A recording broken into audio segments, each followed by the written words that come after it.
Making Moves family, welcome back. It's Tim and Tim, Tuesdays at 10. And today we have an awesome guest. Her name is Amanda Cruz. She is a mobile home park investor from Raleigh, North Carolina. She's got 3 mobile home parks now, a total of around 80 units, and just quit her job in February to go full-time into real estate. So, Amanda, thanks so much for joining us today. Why don't you give us a little introduction about yourself and let the listeners know who you are and your overall background story.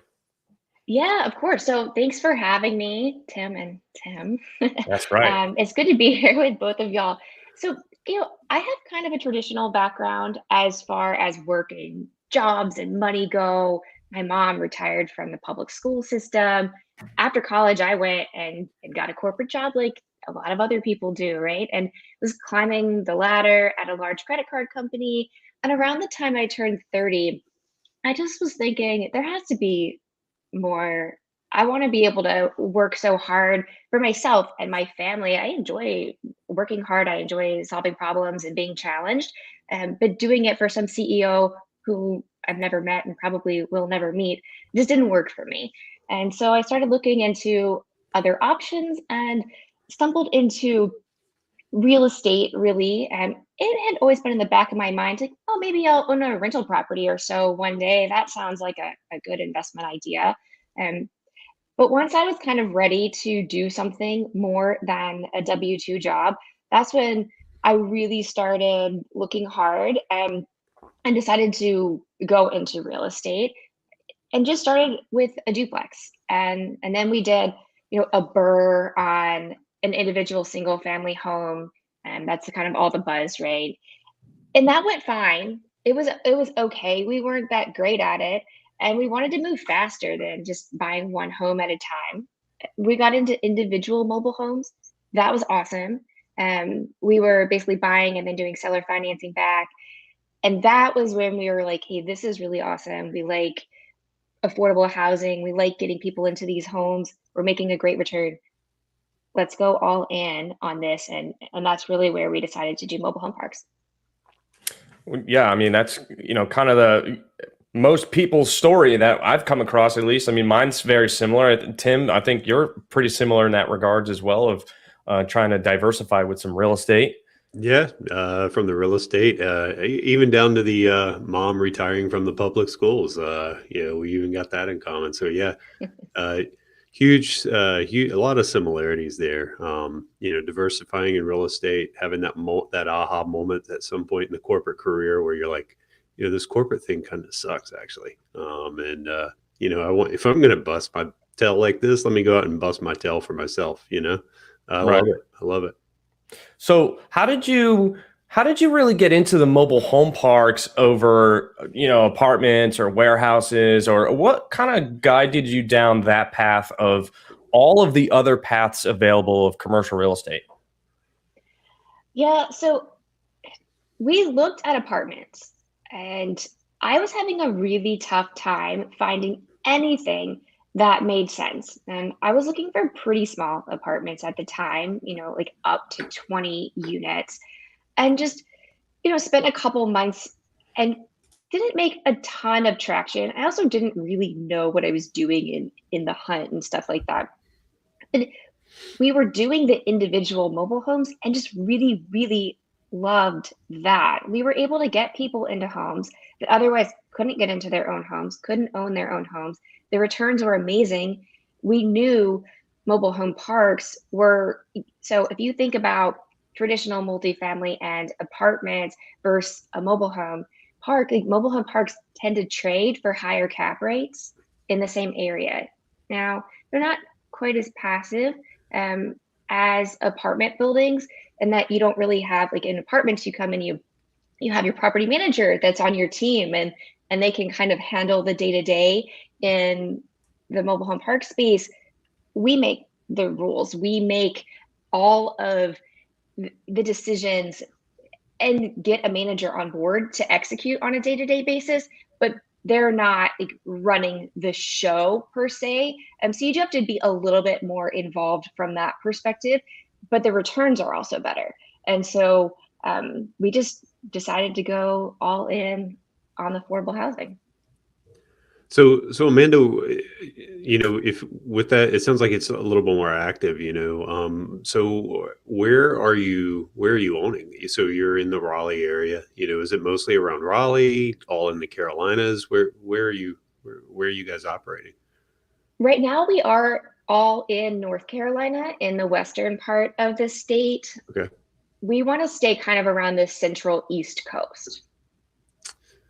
Got it. Got it. So, how did you determine that you were going to stay, Western North Carolina? Well, Western North Carolina to Raleigh is not exactly close, right? So what are you looking at, like 4 hours?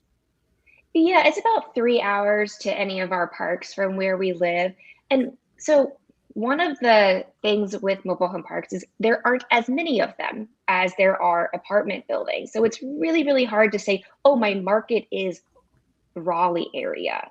There aren't that many parks in Raleigh. So, if you want to grow, you need to be able to have a little bit broader of an area that you're willing to search in.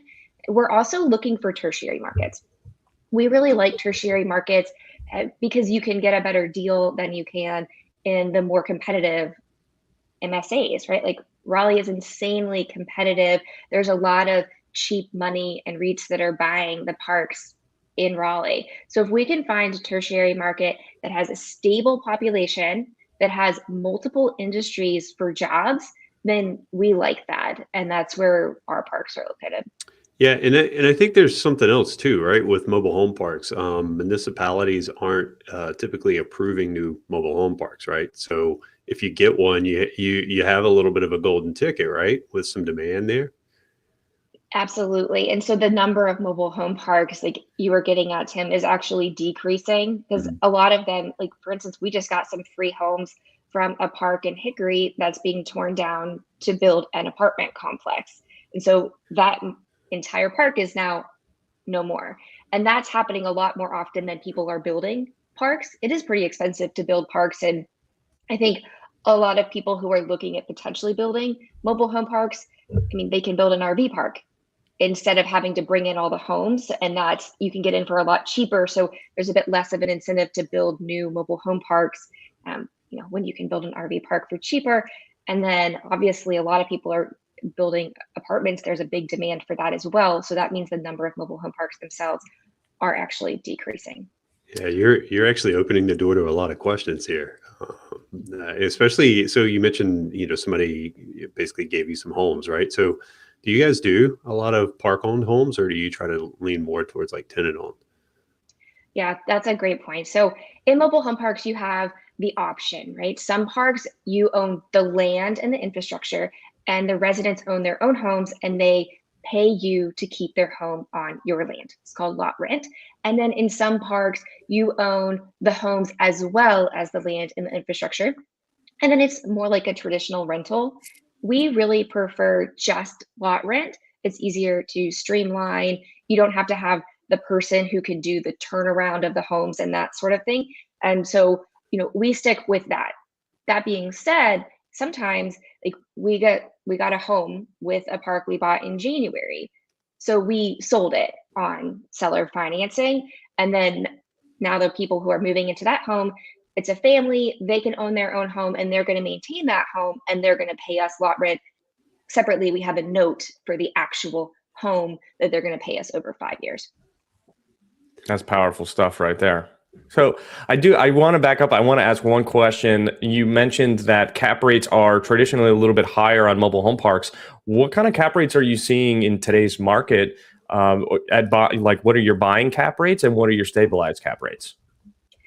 So what we're buying, I like to be at 10. Now, you're not going to find that on a broker Mm, site. That's not going to be listed, right? The listed parks are typically 6, maybe. So it's going to depend on if it's like paved roads or if it's dirt roads, right? And what is mhm. the MSA? And larger parks tend to go for lower cap rates. It's more desirable to have a 100 lot park than it is to have a 20 lot park. And then septic and well, right? If you have the private infrastructure versus city sewer and water, that'll also make a difference. But in general, if you have a park that's on market for around 6-ish cap right now, If it's private infrastructure, maybe it's septic and well, maybe that would go for like an 8.5 cap on market. Then that's what I typically see. Mm. Those Wow. those cap rates are music to my ears. That's real. I feel like myself drooling a little bit now. Yeah. Oh, the cash flow.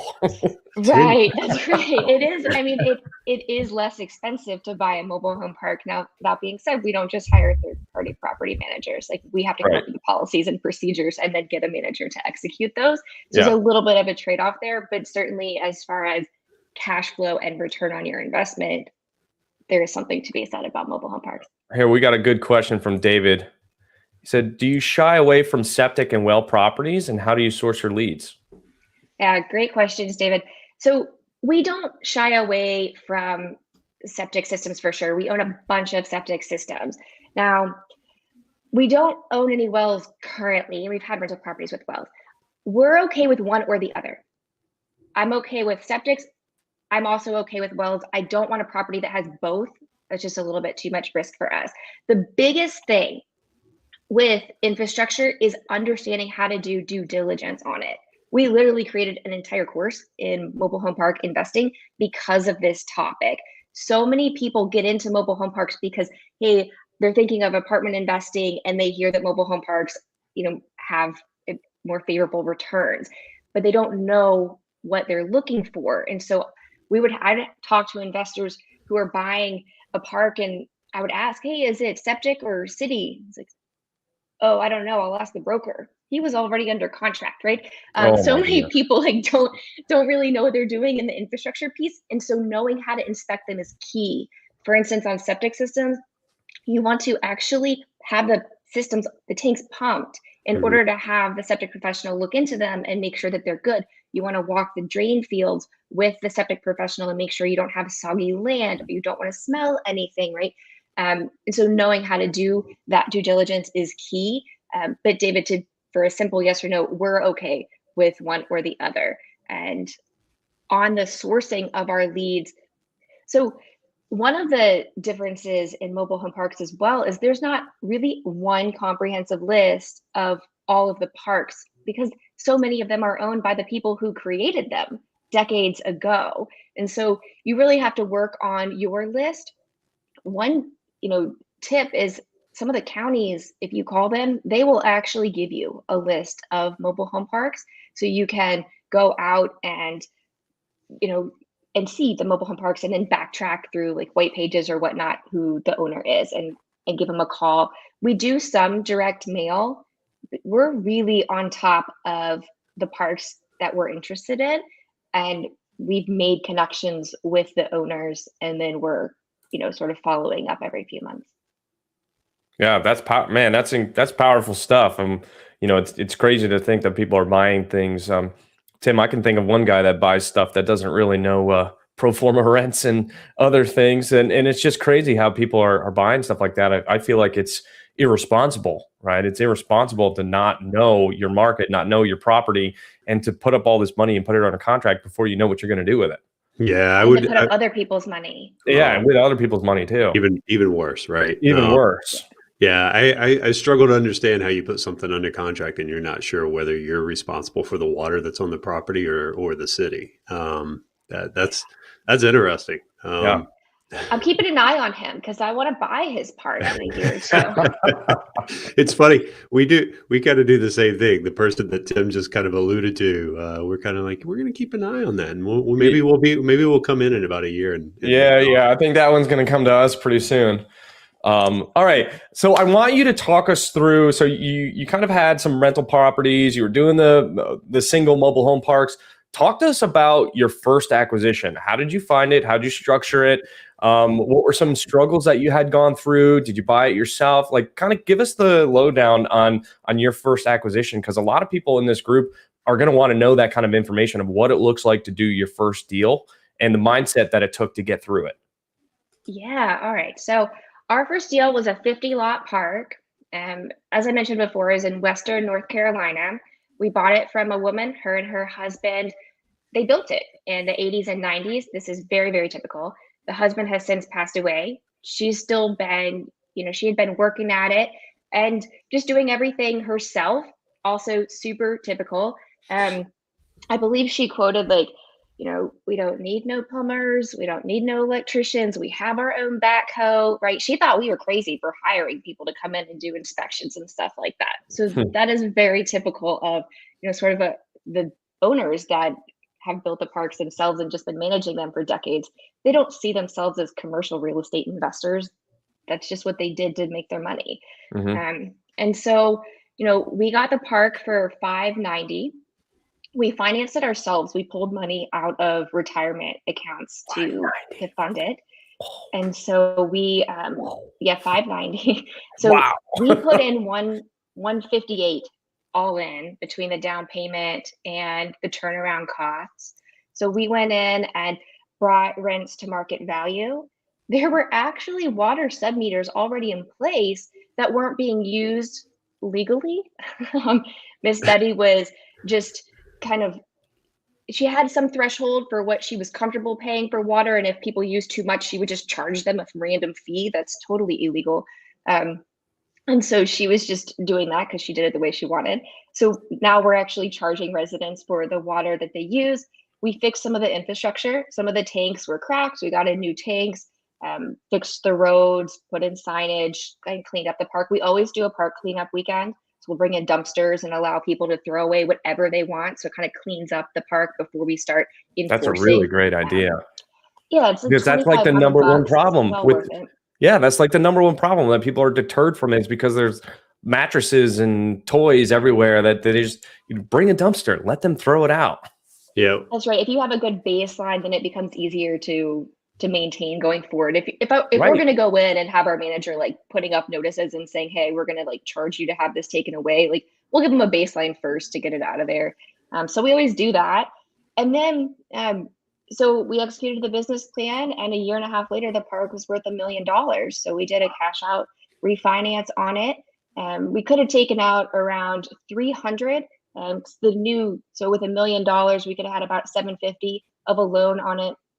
The loan amount was down to 450. So that left about a 300,000 that we could pull out minus, closing costs and stuff like that. We ended up doing something funky where we did a cash out refinance and bought another park that was nearby, all in the same transaction. But we ended up getting a check for $250,000 on the day of closing. So more than we put it in, in the first place. And now we have an infinite return on investment there. Wow, that's incredible. So you bought it for $590, 50 pads. So I mean, it's a little over $10,000, maybe $10,500 or something like that per pad, or $11,000. It's pretty cheap. Yeah, that's pretty really, cheap. really cheap. But if you can get in under 20, that's still really good. Right. So what are your rents on something like that? And is it tenant owned or park owned? These are all tenant owned homes. The rents were at $160, which is not abnormal for, it's a tertiary market. The rents hadn't been raised in God knows how long. They're currently at $235. So that's actually actually in 2 days. So April 1st is our annual increases. So they'll be at $235, and probably almost $250. Probably next year we'll go to $250, and that's right around where they should be in that area.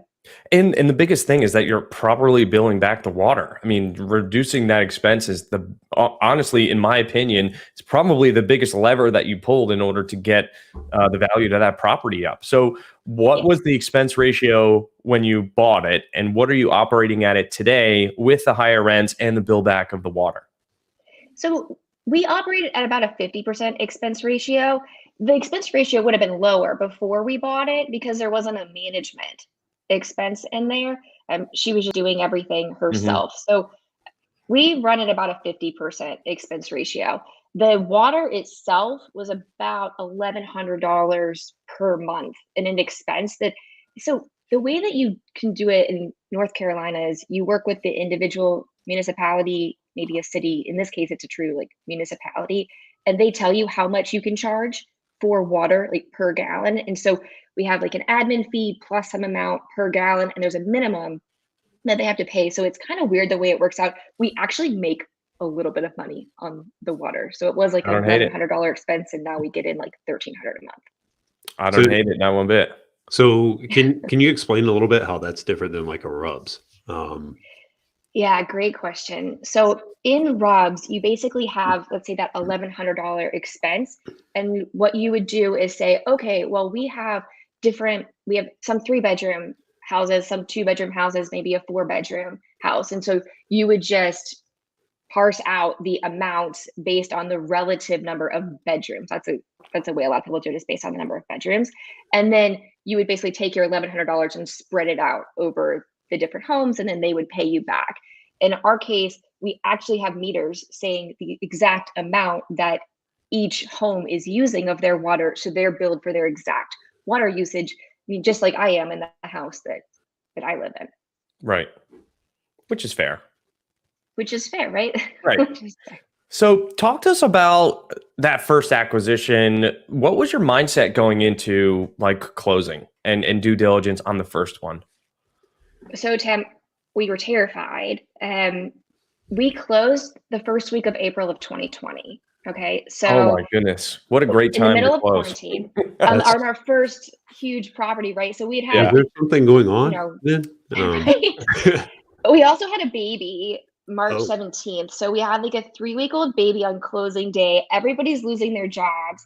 We're like, oh my God, are we just going into financial ruin here? So by the way, like you're going into affordable lower income housing, and we're talking COVID here, which had a huge impact on that population.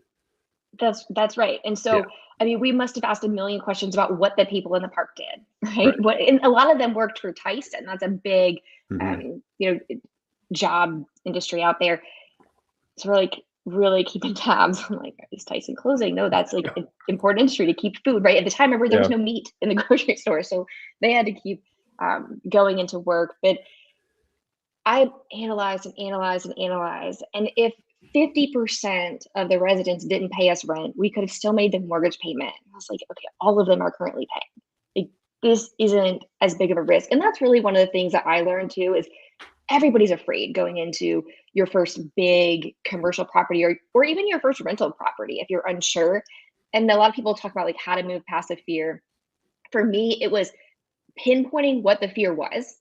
People wouldn't be able to pay us because they lost their income, and putting a number to that and being able to analyze it and make a logical decision that it wasn't as much risk as I was perceiving it, in my head, just like, everybody's losing their jobs. But just being able to look at the number and make a logical decision. Yeah. And we got another good question from Facebook user here. Was the lot rent exempt? Exempt from the moratorium? Yeah, it was. Yes, it was. And so, interestingly enough, too, with all of the evictions and everything like that, we were still filing evictions throughout 2020. Now, we didn't have to evict anybody, and if we'd actually had to go through that, I don't know that we would have been allowed to, but we kept filing because we wanted it in people's heads that we were serious and that they needed to pay. And so we would file, and then inevitably people would pay before their 10 days. Now, did you have to collect a lot of back rent when the first round of stimmy checks came out? No. So we were never behind on rent. Wow. We're at 100% collection still. There was one tenant who was behind for 3 months that we were in court with, and it like got pushed back a few times, but the court ultimately, was in our favor. And during that eviction process, the resident was having to pay the lot rent to the court, and it all just came back to us. So we're actually still at 100% collection since April 2020. Nice. Yeah, I love everything I'm hearing here, especially around the, how do you get over the fear? It's like know your numbers, basically, is what it boils down to, right? Like know your numbers, know what you've got to hit to make it work. I mean, what better way to overcome fear than just be prepared, right? And so know your numbers, and then too, as you're going through that challenge of COVID and lower income housing and things like that, just keep working the process, right? Work with your tenants, use the tools available to you. Fortunately, you were able to move forward with evictions, and it sounds like just the threat of eviction was enough to kind of keep some people moving. So how did you I mean, is it just kind of second nature to you to just step in and actively manage that way? Because a lot of people, it's not, right? Like, they got to learn. You just said, I'm going in, this is how I'm going to prepare, and I'm going to be involved, right? Yeah, so we knew we needed systems, right? If we went in from day one and didn't collect rent on the first, or, to be fair, we did give 2 months where we didn't charge any late fees because we were a new system. They were having to do things a little bit differently than just going to the old owner's house. And so the first 2 months that we take over a new park, we don't charge late fees as long as people are trying to work with us. But it's all about setting expectations because people will do what you train them to do. And so if rent's due on the first and you get a late fee on the fifth, and that's when you get your 10-day pay or vacate notice, and they know that they're going to have an eviction filed, then they know that. And it took a couple of tenants a few months of having to pay that extra fee because we pass the fee on to them if we have to file, and now they pay on time. It just takes training to make sure that they know what the expectations are. I love it. I think that's probably, in my opinion, one of the best things that you've said this whole time is when you set the proper expectations. Right. It's when you don't have that transparency and you don't have that clarity that people think that they're going to try to take as much as they can. But if you're consistent, you have your systems in place, when they start feeling the pain of, hey, I have to pay to have myself evicted. This sucks. I'm going to start paying. And there's a lot of properties. I agree with you. When we took over our Alabama, any property we take over, we don't charge late fees on the first month because you're changing to a new system, new property management company. If they can say, hey, the check was mailed to the old, whatever, you have to be lenient. But after the first 60 days, that's it. Hammer comes down. Right. You signed a contract. The expectation is to pay. If you don't pay, here's your late fee. I don't not follow through with that. And I have one rental that I own on my own that I bought that, pushed me into commercial. And I had her have a late fee once. And she was like, well, can you remove it? I said, no, sorry. It's a system generated thing. It does it automatically. I have no control over it. And ever since then, paid on time every single time. Right. So that was her testing me to see how far she can get away with leniency. But the expectation was set. The contract is clear. And this is what you're supposed to do. If you don't pay your electric bill, they shut off your electricity. Right. So why shouldn't rent be the same way? So I love that you said that because it's super, super powerful. So David asked another question real quick. He said, what's the capital stack look like on these mobile home park deals? So capital stack as far as how they're being funded? I would assume, yeah. What are you using with bank debt and raising equity, that kind of thing? We currently don't even have investors. We have all of ours ourselves. You can, a lot of them, and it depends on the size. Okay. So if you're looking for your first park and you want a small park, let's say you want a 10 or 15 unit park, some of those, if it's going for, let's say $200,000, maybe $300,000, you're not going to get a commercial loan on that small. So that's a really good case to get seller financing because nobody can get a commercial loan for such a small amount.